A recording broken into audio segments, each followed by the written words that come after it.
का ढेर सारा स्वागत करते हैं आज के इस नए लेक्चर पे। आज हम लोग सीखने वाले हैं कि व्हाट इज ए मैट्रिक्स, क्या होती है मैट्रिक्स, क्या है इसकी हिस्ट्री, सब कुछ आज देखेंगे और सब कुछ समझेंगे क्या है मैट्रिक्स। तो चलो, ये बहुत ही इजी टॉपिक होता है और ऐसा होता है कि कोई भी बच्चा इसको बहुत हल्के में ले लेता है कि अरे सर ये तो हो ही जाएगा, लेकिन बाद में यही दिक्कत कर जाता है। तो इसको इसके हर एक बारीकी को सीखेंगे, क्या होता है, कैसे होता है, तो सारी चीजें डिटेल में स्टडी करते हैं।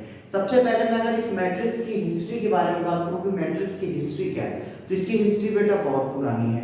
सेकेंड सेंचुरी में लगभग सबसे पहले चाइना ने इसके बारे में डिस्कस किया था। चाइना में एक बुक छपी थी, तो सबसे पहला जो डिस्कशन था उसी बुक में था। उसके बाद यूरोप के मैथमेटिशियन ने वहां से इस टॉपिक को उठाया मैट्रिक्स को, और इसकी हेल्प से कई इक्वेशन सॉल्व की, और मेगना नाम से भी इसको प्रकाशित किया गया था कई बार। उसके बाद डच और जापान के भी मैथमेटिशियन ने इसका यूज किया, लेकिन सबसे पहले इसको जो डिफाइन करने वाला मैथमेटिशियन था, सबसे पहले इसको जो डिफाइन किया उसका नाम सिल्वेस्टर था।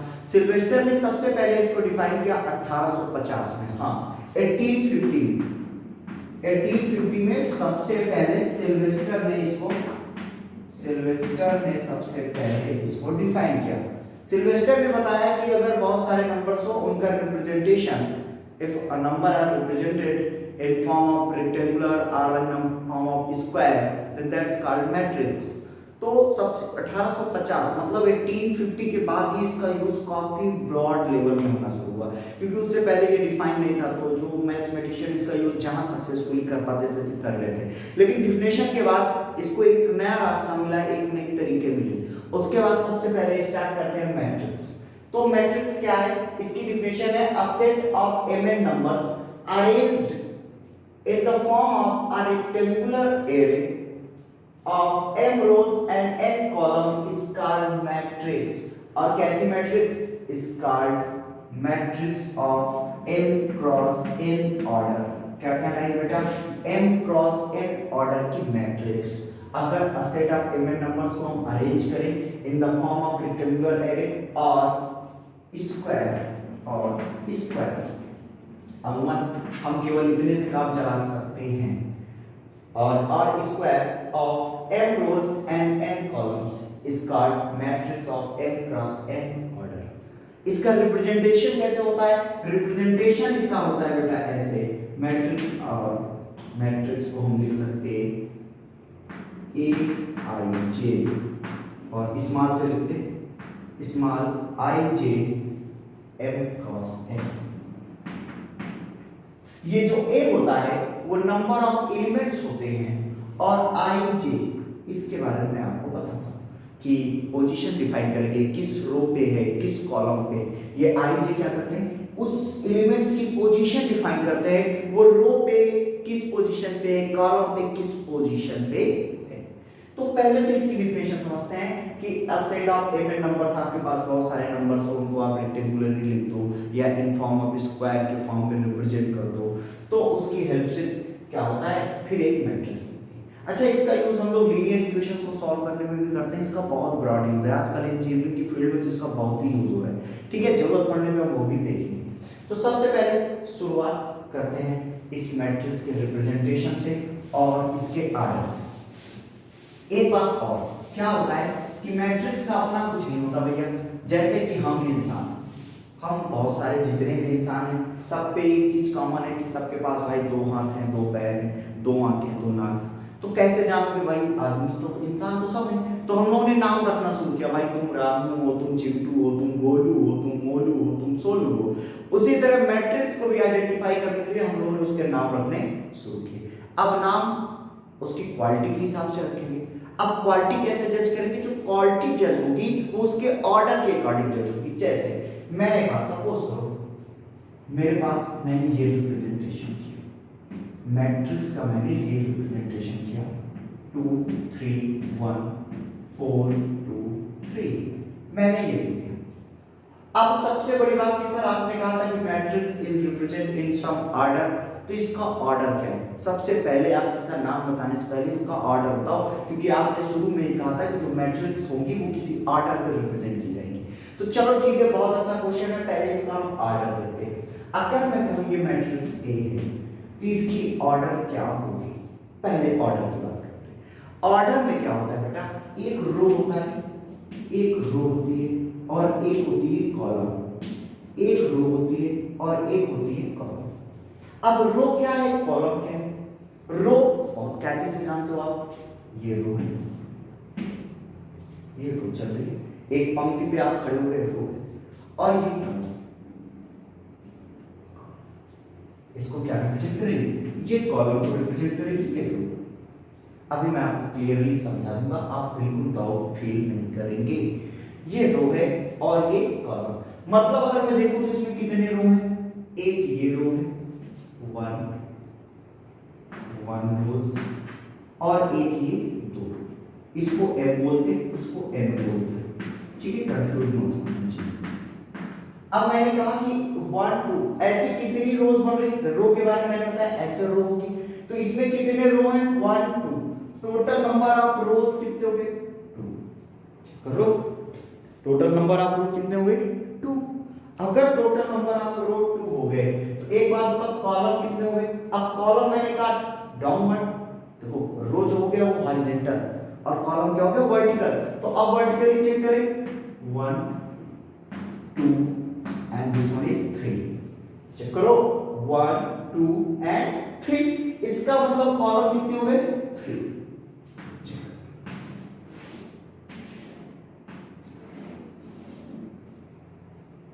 अब इसमें रो 2 हो गए, कॉलम 3 हो गए। अब सवाल यह था सर लिखेंगे कैसे, सपोज करो कि आपने कहा सर, आपने तो बता दिया, मैंने कहा कि भैया ये 2 क्रॉस 3 की मैट्रिक्स, 2 क्रॉस 3 की मैट्रिक्स। अब आपके मन में सवाल सर ऐसा कैसे हो गया, गलती से कभी एग्जाम में 3 क्रॉस 2 भी तो लिख सकते, और नहीं लिख सकते तो क्या याद कैसे करेंगे, कंफ्यूजन तो होगी। तो भैया याद करने में मैं बता दे रहा हूं ट्रिक, याद कर लेना वैसे। और दूसरी बात, सबसे पहले रो लिखा जाएगा, फिर कॉलम लिखी जाएगी। अब सवाल ये है कि सर सबसे पहले रो लिखा जाएगा फिर कॉलम लिखी जाएगी, ये बात याद कैसे करें भैया, प्रकृति का नियम है, इसको हमने नहीं बनाया। जब बच्चा छोटा सा होता है और जब वो चलना शुरू करता है तो सबसे पहले वो हॉरिजॉन्टल चलता है। एक बच्चा जब बड़ा होता है तो सबसे पहले वो हॉरिजॉन्टल चलता है, ऐसे कि सीधा पेड़ में चलने लगते हो, सीधा पहले हॉरिजॉन्टल ही तो चलते हो। एक बच्चा सबसे पहले हॉरिजॉन्टल चलता है, उसके बाद जब कायदे से चल लेता है तब फिर वो छत पे जाता है या पेड़ पे चढ़ता है। जब वो चलना सीख लेता है फिर वो पेड़ पे चढ़ता है। इसका मतलब सबसे पहले जीवन की शुरुआत क्या होगी, हॉरिजॉन्टली। तो सबसे पहले हम किसको लिखेंगे, हॉरिजॉन्टल। जब कोई मन में भूलो या कभी कंफ्यूजन आए तो तुरंत याद कर लेना जीवन की शुरुआत कैसे हुई थी, हॉरिजॉन्टल चलना शुरू किए थे, तो हॉरिजॉन्टल की बात होगी 1 2, number of columns 2, number of row 2, number of columns 3, 2 cross 3 matrix. और लिखते कैसे, m क्रॉस n, मतलब पहले रो के नंबर फिर कॉलम्स के। इतनी बात समझ में, इतनी बात क्लियर। और देखो एक और एग्जांपल देते हैं इस पे, ये क्योंकि ये सारी चीजें क्लियर होनी चाहिए आपकी, ये क्लियर होना बहुत जरूरी है क्योंकि छोटे छोटे से पॉइंट्स हैं और इस पर कंफ्यूजन बहुत होती है, ठीक है। और आगे चलते, अगर मैं कहूँ कुछ ऐसा लिखा है, मैंने लिखा और मैंने लिखा 2 3 4 1 2 1 3 2 4 5। अब इसका ऑर्डर बताओ, ऑर्डर क्या है इसका, तो अब सर क्या हो गया, इसका ऑर्डर देख लें। तो पहले जीवन की शुरुआत हॉरिजॉन्टल की जिंदगी, हॉरिजॉन्टल जिए थे, तो मतलब पहले ये काउंट करो 1 2 3 4। एग्जाम में एरो न लगा देना, समझाने के बना रहा हूं। 1 2 3 4 कितने रो हैं, 4 रो। कॉलम कितने हैं, 1 2 3, टोटल नंबर ऑफ कॉलम्स 3। मतलब ये मैट्रिक्स कैसी हो गई, 4 क्रॉस 3 की मैट्रिक्स हो गई। कैसे पढ़ते हैं, दिस मैट्रिक्स इज 4 क्रॉस 3, ये 4 क्रॉस 3 की मैट्रिक्स हो गई। चेक कर लो ध्यान से, पास में। अगर ऐसा होता तो सर आपने कुछ ऐसा बताया था कि ऐसा होगा कुछ, आई जे की बात कर रहे थे आप, ये आई जे क्या है। चलो अब आई जे के बारे में बता दें। ये आई जे जो है decide the position of elements, इसको बोलते हैं एलिमेंट्स, ठीक है, कौन सा एलिमेंट्स कहाँ है। तो अब ये कैसे डिसाइड होगा, ये आई जो होगा, आई बिलोंग्स टू एम, आई क्या होगा, रो को डिसाइड करेगा, और आई रो को डिसाइड करेगा, और जे किसको डिसाइड करेगा, कॉलम को। जे किसको डिसाइड करेगा, कॉलम्स को, कि ये जो एलिमेंट्स है वो किस रो में है और किस कॉलम पे है। पता चला मुझको यहां जाना है, मैं यहां पे खड़ा था, मैंने कहा बेटा मुझे यहां 2 पे जाना है, तो अब 2 तो कहीं है, आप यहां पे कैसे जाओगे। अगर अभी मैं उसको ये बोल देता कि बेटा मुझे जाना है दूसरे रो पे, सेकेंड रो पे, और दूसरे रो में जाना है, और मुझे जाना है दूसरे कॉलम पे, दूसरे रो पे मुझे जाना है और दूसरे कॉलम पे जाना है, मतलब मुझे किस पोजीशन पे जाना है, A22। देख रहे, 2 रो हो गया, आई भी 2 है, कॉलम भी 2 है, मैंने कहा मुझे A22 पे जाना था, तुम खटाक से समझ गए। तुमने कहा सर दूसरा रो ये है, दूसरा रो ये है, खटाक से इस रो में। अब फिर सर दूसरे रो में तो 3 नंबर्स हैं, हमने कहा अभी और पूरी बात सुनो, दूसरे कॉलम पे जाना है, तुमने फटाक से देखा दूसरा कॉलम ये है, दूसरा कॉलम ये है, और दूसरा रो ये है, दोनों कटे कहां पे, यहाँ पे। इसका मतलब सर किसकी बात कर रहे थे, इस वाले रो की बात कर रहे थे, मतलब पोजीशन। ध्यान से, अभी थोड़ी सी बात कम समझ में आई होगी, अभी और समझ में आएगी। अब देखो ध्यान से, अभी बहुत सारी चीजें क्लियर होंगी, बिल्कुल परेशान मत। अगर मैं बनाना शुरू करूं मैट्रिक्स, अगर देखो मैं ये ए लिख दूं, ये ए लिख दिया, ये ए लिख दिया, ये ए लिख दिया, ये ए लिख दिया, ये ए सारे। इस वाले ए के बारे में इसको क्या नाम दोगे, जैसे कहते ये रिश्ता क्या कहलाता है, तो ये ए क्या कहलाएगा, इस ए को देखो, ये पहला रो है, ये कौन है, पहला रो और पहला कॉलम है, पहला रो और पहला कॉलम, 1 1 A1। ध्यान से समझना, आई जो है हमारी, आई हमारी रो है, फिर से समझा रहा हूं, जे हमारा कॉलम है, और हम लोग लिखते कैसे, ए आई जे, पहले रो फिर कॉलम। अब ये पहला रो है और कॉलम दूसरा है, A1, पहला रो है, तीसरा कॉलम है, A13। अब ये देखो दूसरा रो है और पहला कॉलम है, A21। ये दूसरा रो है, ये भी दूसरा रो है, ये दूसरा कॉलम है, ये तीसरा कॉलम है। फिर देखो ये तीसरा रो है, ये पहला कॉलम है, ये तीसरा रो है, ये दूसरा कॉलम है, ये तीसरा रो है, ये तीसरा कॉलम है, चेक कर लो। और इसको आप क्या बोलोगे, कितने रो हो गए, 3 रो हो गए, और कितने कॉलम है, 3 cross 3 matrix. This one is 3 cross 3 matrix. थोड़ी सी बात समझ में ना, किस कौन सा एलिमेंट्स क्या होगा, ये बात क्लियर हुई, ये बात बहुत जरूरी थी। अब देखो, अब मैंने आपसे कहा था कि मैट्रिक्स के कुछ नाम रखेंगे और वो नाम उनके ऑर्डर के अकॉर्डिंग होंगे। तो चल देखते हैं क्या होगा, कैसे होगा। अगर इसके स्क्रीनशॉट्स वगैरह कुछ भी लेना चाहते हो तो ले लो बच्चों। हम लोग शुरुआत करते हैं मैट्रिक्स के नाम रखने। वैसे इसका क्या है, स्क्रीनशॉट सबसे पहले अगर मैं बात करूं, सबसे पहले मैं बात करूं तो रो मैट्रिक्स, शुरुआत हम लोग रो मैट्रिक्स करते। इस कलर की चौक दिखती है कि नहीं, एक बार सेटिस्फाई कर लो अपने आप, इस कलर की चौक दिखती है कि नहीं, हाँ देखिए। रो मैट्रिक्स, रो मैट्रिक्स क्या होती है इसके बारे में मैं आपको बताऊं। ऐसी मैट्रिक्स जिसमें केवल एक रो होती है, that is called a row matrix. ये बात समझ में आई?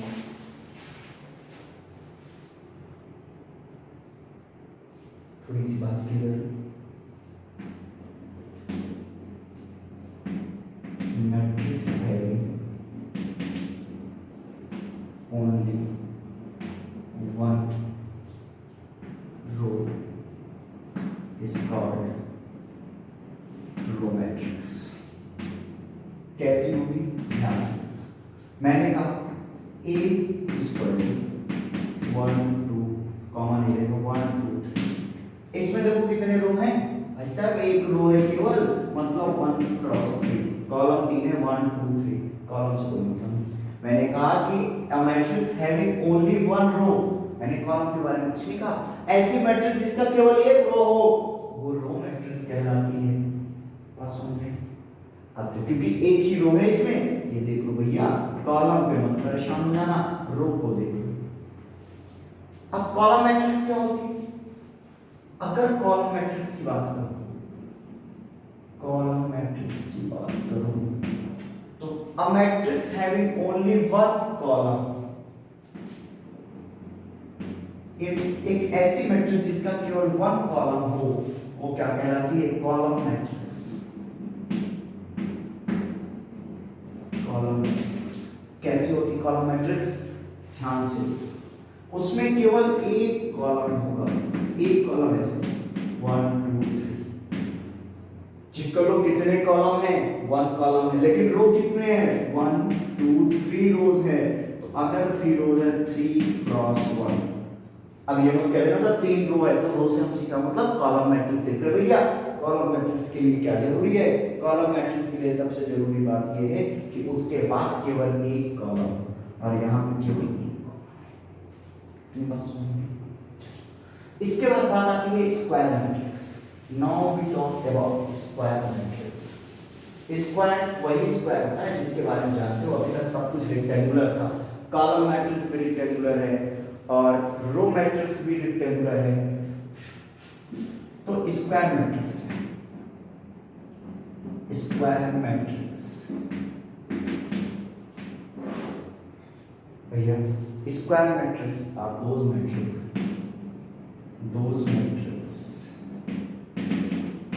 whose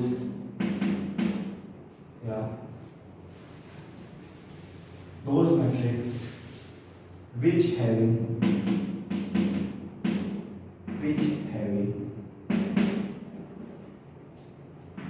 same number of row and column। बात को समझ में? Those matrix which having same number of row and column, ऐसी मैट्रिक्स जिसके रोज के नंबर्स और कॉलम्स के नंबर दोनों बराबर है, मतलब m बराबर n हो। ध्यान से चेक करना, इसका मतलब स्क्वायर मैट्रिक्स क्या हो जाएगी? कुछ ऐसे 3 2 1 1 2 3 4 2 1। देखो टोटल रो 1 2 3, कॉलम 1 2 3, ये भी स्क्वायर मैट्रिक्स है। 1 2 3 कितने रो हैं? 1 2, कॉलम कितने? 1 2, मतलब इसका ऑर्डर 2 क्रॉस 2, इसका ऑर्डर 3 क्रॉस 3। चेक कर लो दोनों बात, मतलब रो और कॉलम जिसके बराबर हो जाए वो स्क्वायर मैट्रिक्स है। भाई साहब स्क्रीनशॉट ले लो, आगे चलते हैं।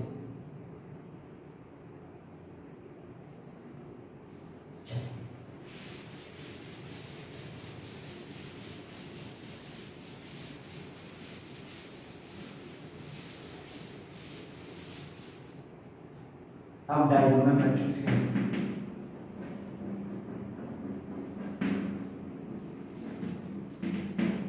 ये क्या लिखा हुआ है? Diagonal matrix. डायगोनल मैट्रिक्स भी स्क्वायर में ही है। कोई ऐसी मैट्रिक्स हो जिसके सारे एलिमेंट्स जीरो हो accepted diagonal. Those matrix whose all elements are zero excepted diagonals। Diagonal को छोड़ के बाकी सब जीरो हो जाए, सब जीरो हो जाए, पूरी दुनिया दुश्मन हो जाए भगवान को छोड़ के, तो तुम्हारा कोई कुछ नहीं कर सकता। वैसे ही डायगोनल मैट्रिक्स क्या होगा?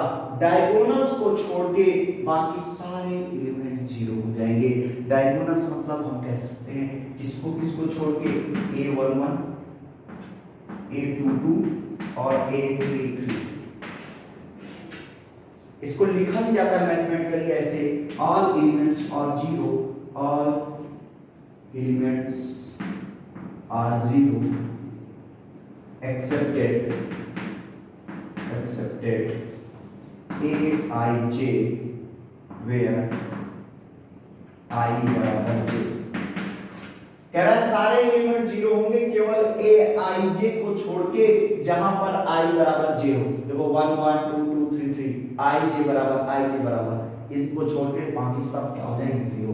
अब डायगोनल मैट्रिक्स को लेके कंफ्यूज मत होना, यहां कुछ भी हो सकता 0 0 3 0 5 0 सॉरी 0 5 कुछ भी लिख दो, ये सब डायगोनल मैट्रिक्स। अब इसके बाद नंबर आता है तुम्हारे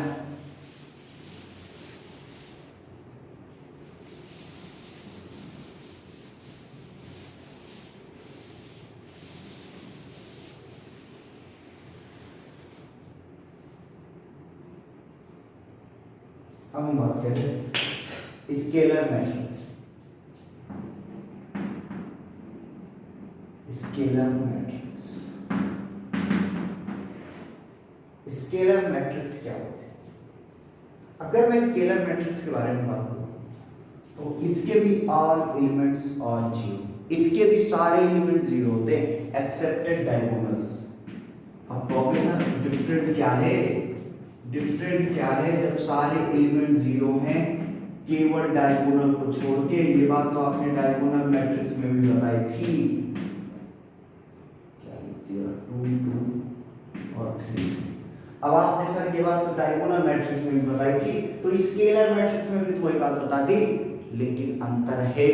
अंतर इस बात का है all elements are zero excepted वही वाली बात आ गई Aij वेयर I बराबर j, ये भी वही बात हो गई, लेकिन different things is that A11 बराबर A22 बराबर A33 चेक कर लो।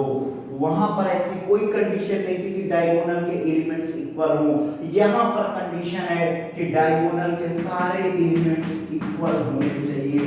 ऐसा नहीं है कि अलग अलग कर दो 1 अगर यहाँ पे 2 किए हो तो 0 0 2 0 0 0 2, डायगोनल में 2 2 ही हो। अगर √2 है तो पूरे डायगोनल में √2 ही हो। समझ पा रहे? Are you getting my points? These are called scalar matrix. Check कर रहे हो। इसके बाद बात करते हैं आइडेंटिटी मैट्रिक्स। बात क्लियर? डिफरेंट क्लियर करते चलना my dear students.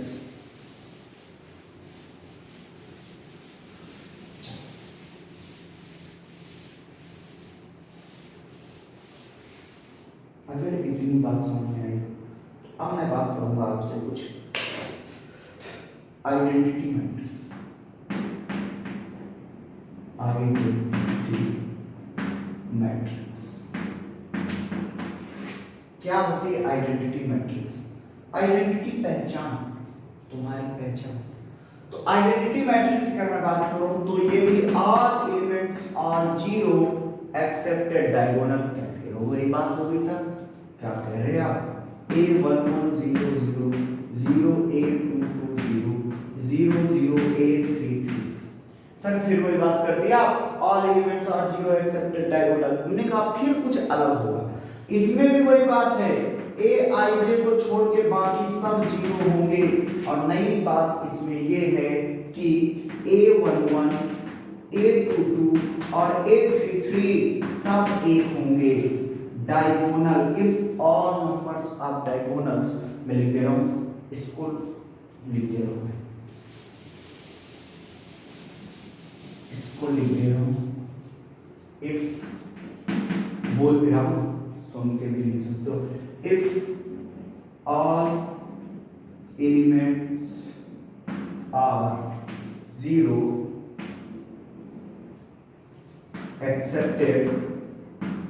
accepted diagonals and diagonals are 1। Diagonal को छोड़ के सब कुछ जीरो हो और डायगोनल एक हो, मतलब 1 1 1। इसको स्क्रीनशॉट ले लो। और सबसे बड़ी बात ऐसे, ये आइडेंटिटी मैट्रिक्स है 0 1 0 1 0 0 0 1, ये भी आइडेंटिटी मैट्रिक्स है, स्क्वायर होना चाहिए लेकिन 1 0 0 1, ये 3 क्रॉस 3 की आइडेंटिटी है, ये 2 क्रॉस 2 की, इसका यूज बहुत है पूरे मैट्रिक्स में, आप इसका यूज करो। इवन कि जब मैं डिटरमिनेंट पढ़ाऊंगा वहां भी, ये 3 क्रॉस 3 ऑर्डर की मैट्रिक्स है, ये 2 क्रॉस 2 ऑर्डर की मैट्रिक्स है, चेक कर लो।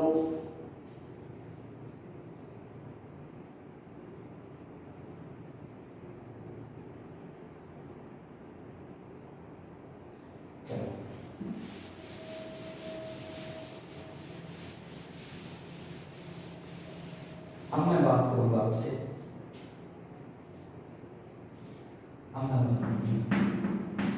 अपर triangular matrix. Upper triangular matrix ये आप जब जेईई मेंस की तैयारी करोगे तो वहां पाओगे अपर ट्रायंगुलर मैट्रिक्स। ये क्या होता है अपर ट्रायंगुलर मैट्रिक्स, ऐसा क्या है इसमें? अगर मैं कहूं any matrix, a matrix is said to be upper triangular matrix। कोई भी मैट्रिक्स अपर ट्रायंगुलर मैट्रिक्स कहलाएगी if aij बराबर 0 where I is greater than j। बात को समझ,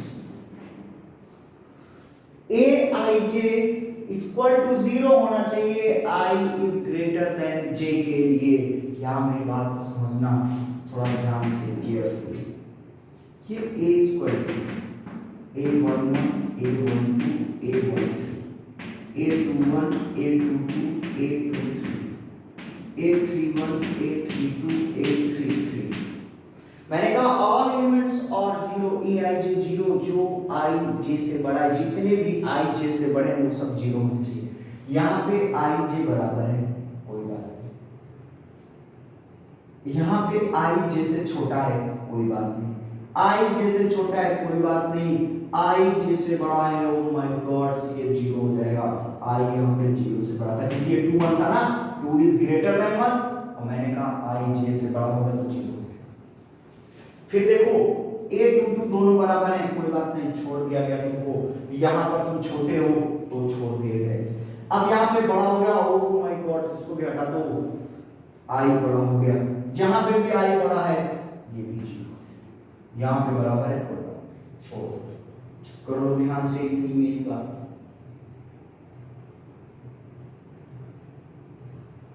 समझ में। इसको एक तरह से और समझते हैं, एक तरह की डिफिनेशन और देता हूं मैं, इजी डिफिनेशन देता हूं अपने भाषा में।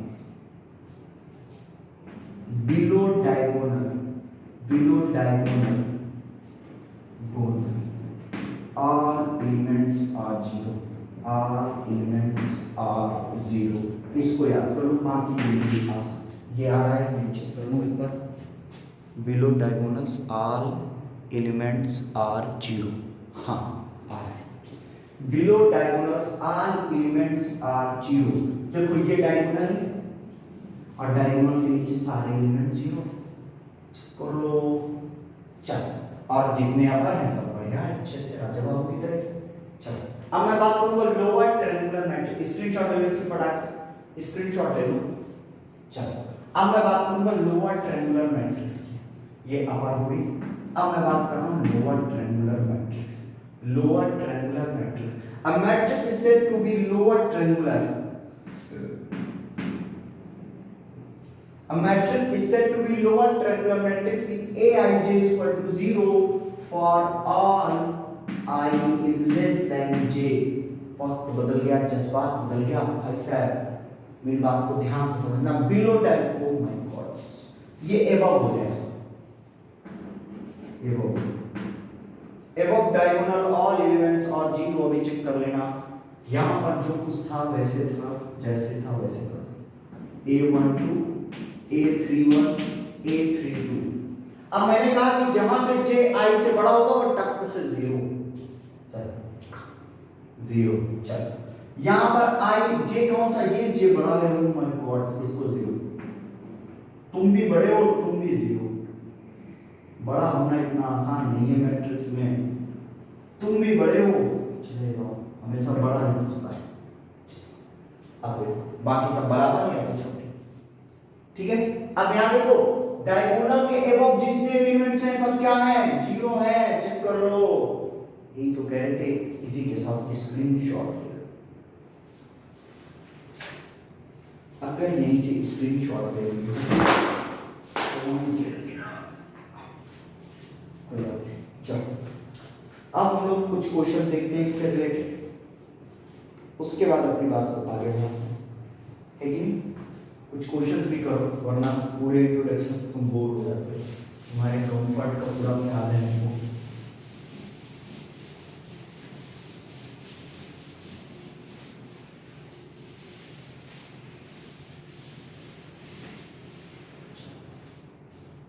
बात ये है कि क्वेश्चन ऐसे आ जाए आपके पास,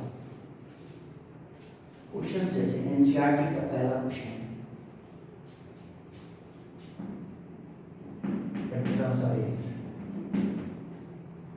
एक्सरसाइज अभी मत देखो, कोई ये क्वेश्चन में एक्सरसाइज जैसे ही ले लिया है कि नहीं, क्या मतलब अभी एक्सरसाइज शुरू करेंगे।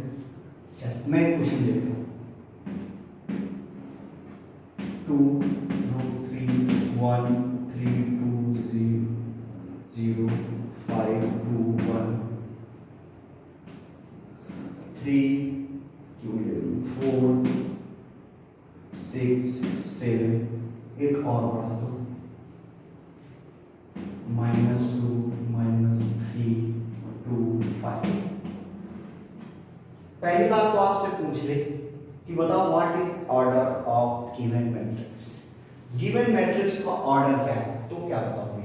पहले तो रो काउंट करो, सबसे पहले क्या लिखा जाता है, रो। जीवन की उत्पत्ति हॉरिजॉन्टल, तो सबसे पहले रो। और याद ना हो तो याद कर लिया करो, एच.सी. वर्मा की बुक जानते हो, एच.सी. वर्मा की book, H for horizontal, horizontal horizontal मतलब रो, और सी फॉर कॉलम। बात समझ में आ रही, बात समझ में आई, are you getting my points. Okay, सबसे पहले रो 1 2 3 4, कितने रो हैं 4, and the next one is column, कितने कॉलम हैं 1 2 3 4। मतलब किस ऑर्डर की मैट्रिक्स है, what is the order of given matrix, and the order of given matrix is 4 cross 4, order of given matrix is 4 cross 4। और अगर मैं आपसे कह दूं कि find the elements, find the elements A11 A32 A42, अगर मैं तुमसे ये एलिमेंट्स के बारे में पूछता तो क्या बताते। A11 क्या है, ध्यान से देखो, पहला रो पहला कॉलम, पहला रो पहला कॉलम मिल गए, A11 बराबर है। A32 तीसरा रो क्या है 1 2 3, तीसरा रो, और क्या कह रहा है, दूसरा कॉलम 1 2, दूसरा कॉलम कहाँ मिल गए, यहाँ पे मीट कर रहे हैं, मतलब ये भी 2 ही होगा, 2 ही होगा। A42 कौन सा एलिमेंट्स, A42 एलिमेंट्स, मतलब 4 मतलब चौथा रो, चौथी रो, ये चौथी रो, और कॉलम कौन सा है, दूसरा कॉलम चेक करो, कहाँ पे कट रहा है, यहाँ पे, मतलब 6। बात मेरी समझ में, are you getting my points. अगर मेरी बात समझ में आ गई हो, अब अगर आपसे पूछ रहे नंबर ऑफ एलिमेंट्स कितने होंगे, total number of elements, total number of elements of matrix बता रहा हूं, रुक जाओ, टोटल नंबर ऑफ, ये पॉइंट रुक जाओ, total number of elements in M cross N in order of M cross N matrix, total number of elements कितने हो जाएंगे, total number of elements matrix में कितने हो जाएंगे, जिनका ऑर्डर n क्रॉस n हो तो उन दोनों का मल्टीप्लाई करना। अगर जैसे अभी हमने देखा था हमारी मैट्रिक्स में रो कितने थे 4, कॉलम कितने थे 4, 4 4 16 कर लो, दोनों को मल्टीप्लाई करा दो कि वही आंसर आ जाएगा, मतलब mn this will be answer. Pass one में पिछले वाले का आंसर 16 और दिस क्लियर। अब चलो बात करते हैं दो मैट्रिक्स इक्वल कब होती है। Two matrices are equal when, and this one is the last topic.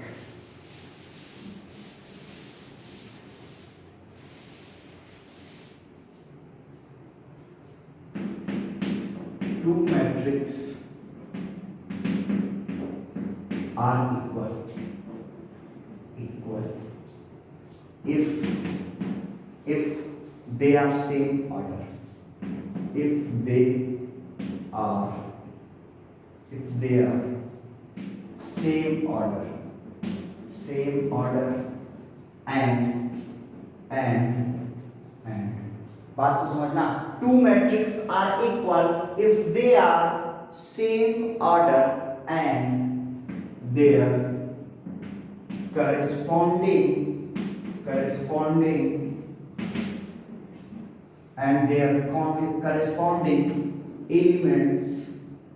elements are also equal। करना पहली बात, मैट्रिक्स इक्वल तभी होगी जब उनके करस्पॉन्डिंग एलिमेंट्स इक्वल हो। सबसे बड़ी बात, उनके ऑर्डर पहले उनके ऑर्डर से होने चाहिए, सबसे पहले उनके ऑर्डर से हो, उसके बाद उनके करस्पॉन्डिंग एलिमेंट्स इक्वल होने चाहिए, तब तो वो इक्वल मैट्रिक्स है। जैसे 2 3x 4 ये इक्वल होगा, ये भी 2 3 5 4। मैं कह दूं ये मैट्रिक्स इक्वल है, इसका मतलब 2 2 के बराबर सही है, 3 3 के बराबर सही है, 4 4 के बराबर सही है, x 5 के बराबर होगा, तभी ये 4 के बराबर हम होंगे कामयाब। बात समझ में आई? अगर इतनी बात समझ में आई तो देखते हैं, आगे चलते हैं। अगर मैं कह दूं कोई आपसे कहते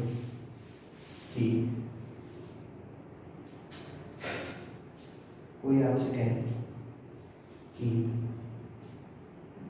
कोई मैट्रिक्स है 2 क्रॉस 4 ऑर्डर की, 2 क्रॉस 4 ऑर्डर की कोई मैट्रिक्स है, या कोई कह दे छोड़ इसको, कोई कह दे a matrix having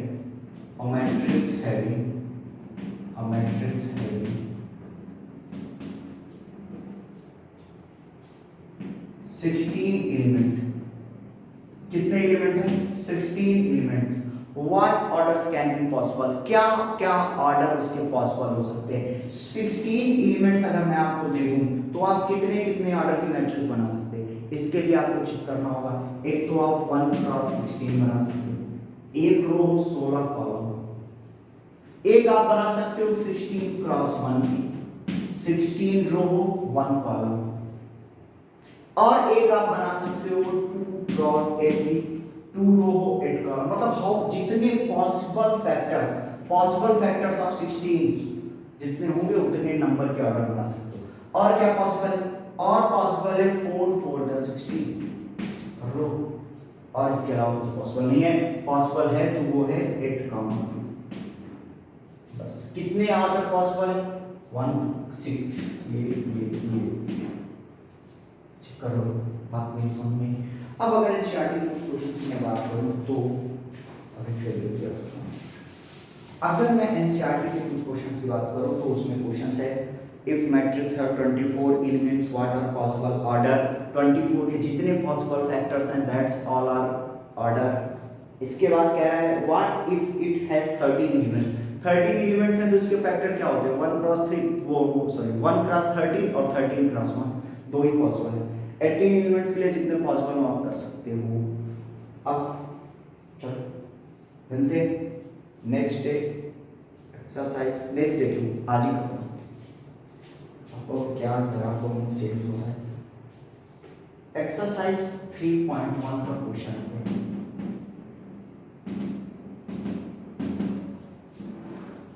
आप घर पे कुछ कर सको ना, इसलिए एक्सरसाइज 3.1 का क्वेश्चन नंबर 4 का पहला एक बताऊंगा, बाकी आप लोग ए आई J equal to I plus जे का होल स्क्वायर अपॉन 2। ध्यान से समझना। और 2 क्रॉस 2 की मैट्रिक्स है, इन्होंने कहा मैट्रिक्स जो है वो 2 क्रॉस 2 की मैट्रिक्स है। तो 2 क्रॉस 2 की मैट्रिक्स क्या होती है, जरा ध्यान से मुझे बताओ।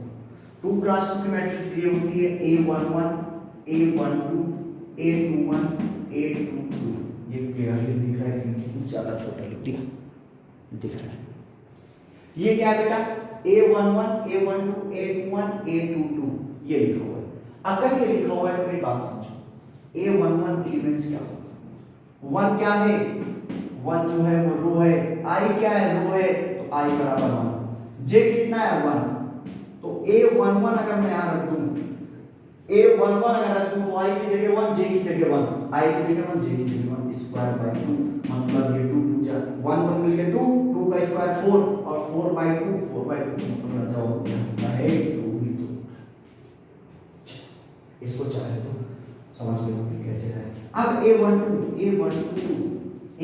के लिए क्या करोगे, 1 की जगह I की जगह 1 J की जगह 2 अपॉन 2, 1 और 2 मिलके 3, 3 का स्क्वायर 9 मतलब 9 बाई 2।